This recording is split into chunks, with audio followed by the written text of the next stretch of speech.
हर हर महादेव। अध्याय 18वां का भाग 8। यज्ञ संपन्न करने से दोषों की शांति हो जाती है। इस यज्ञ का प्रतिवर्ष फाल्गुन मास में आयोजन करना चाहिए। अशुभ दर्शन होने पर तुरंत या 1 महीने के भीतर यज्ञ का आयोजन करना चाहिए। महापाप हो जाए तो भैरव की पूजा करनी चाहिए। महाव्याधि हो जाए तो यज्ञ का पुनः संकल्प लेकर उसे संपन्न करना चाहिए। अकिंचन दरिद्र व्यक्ति तो केवल दीपदान कर दे, उतना भी ना हो सके तो स्नान करके कुछ दान कर दे। 108, 1000, 10,000, 1,00,000 या 1 करोड़ मंत्रों से भगवान सूर्य को नमस्कार करे। इस नमस्कारात्मक यज्ञ से सभी देवता प्रसन्न हो जाते हैं। भगवान शिव की इस प्रकार प्रार्थना करें, मेरी बुद्धि आपके ज्योतिमय पूर्ण स्वरूप में लगी है। मुझ में जो अहंता थी वह आपके दर्शन से नष्ट हो गई है। मैं अपनी देह से आपको प्रणाम करता हूँ। हे प्रभु, आप महान हैं, आप पूर्ण हैं और मेरा स्वरूप भी आप ही है।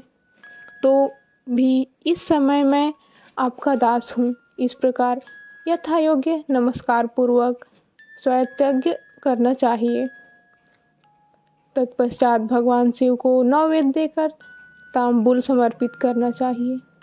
तब स्वयं 108 बार शिव की प्रदक्षिणा करनी चाहिए। 1000, 10,000, 1,00,000 या करोड़ प्रदक्षिणा दूसरों के द्वारा कराई जा सकती है। शिव की प्रदक्षिणा से सारे पापों का तत्क्षण नाश हो जाता है। दुख का मूल व्याधि है और व्याधि का मूल पाप में होता है। धर्माचरण से ही पापों का नाश बताया गया है।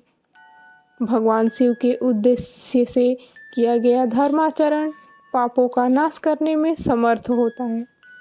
शिव के धर्मों में प्रदक्षिणा को प्रधान कहा गया है। क्रिया से जप रूप होकर प्रणव ही प्रदक्षिणा बन जाता है। जन्म और मरण का द्वंद्व ही माया चक्र कहा गया है।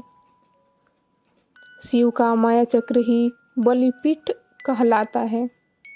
बलिपीठ से आरंभ करके प्रदक्षिणा के क्रम से एक पैर के पीछे दूसरे पैर रखते हुए बलिपीठ में पुनः प्रवेश करना चाहिए। इसके बाद नमस्कार करना चाहिए। इसे प्रदक्षिणा कहा जाता है। बलिपीठ से बाहर निकलना, जन्म प्राप्त होना और नमस्कार करना ही आत्मसमर्पण है। जन्म और मरण रूप द्वंद्व भगवान शिव की माया से प्राप्त होता है। इन दोनों को शिव की माया को ही अर्पित कर देता है, वह फिर शरीर के बंधन में नहीं पड़ता। जब तक शरीर रहता है तब तक जो क्रिया के ही अधीन है वह जीव बद्ध कहलाता है। स्थूल, सूक्ष्म और कारण तीनों शरीर को वश में कर लेने पर जीव का मोक्ष हो जाता है, ऐसा ज्ञानी पुरुषों का कथन है। माया चक्र के निर्माता भगवान शिव ही परम कारण है।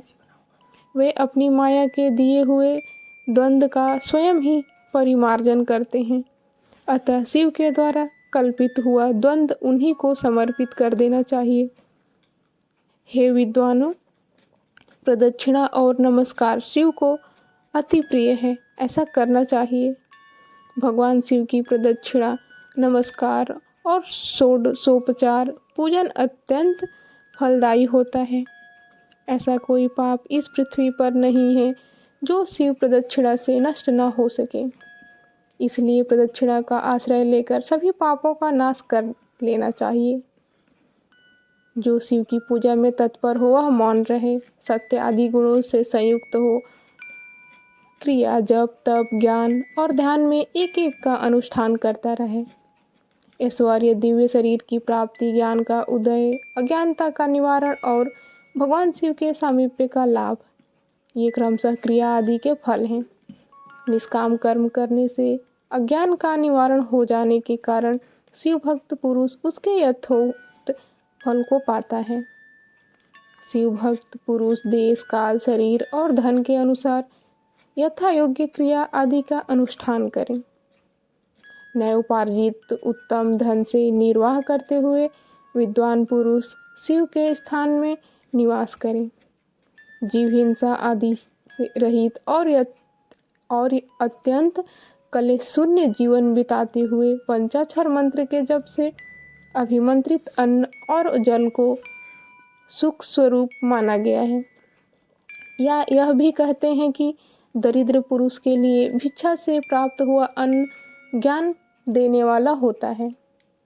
शिव भक्त को भिक्षान्न प्राप्त हो तो वह शिव भक्त को बढ़ाने वाला होता है। शिव योगी पुरुष भिक्षान्न को संभूसत्र कहते हैं। जिस किसी भी उपाय से जहाँ कहीं भी भूतल पर शुद्ध अन्न का भोजन करते हुए सदा मौन भाव से रहें और अपने साधन का रहस्य किसी पर प्रकट न करें।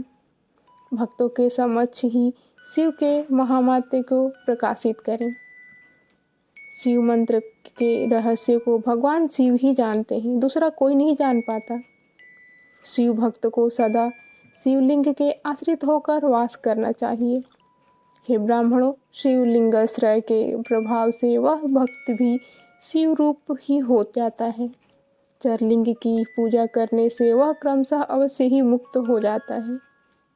महर्षि व्यास ने पूर्व काल में जो कहा था कि मैंने जो सुना था उस सब साध्य और साधन का संक्षेप में मैंने वर्णन कर दिया।